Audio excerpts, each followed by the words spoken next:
Good morning everyone! So ayan, lunch na po tayo.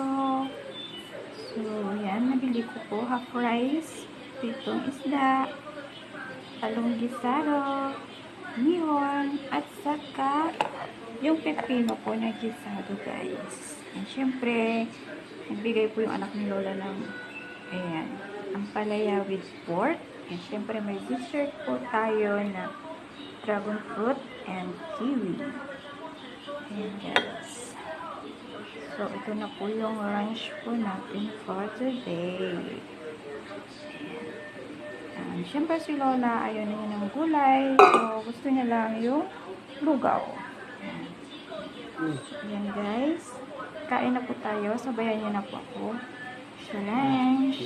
Ayan, thank you for watching and God bless everyone. Bye-bye. Ayan, lagyan pala natin siya ng fresh milk.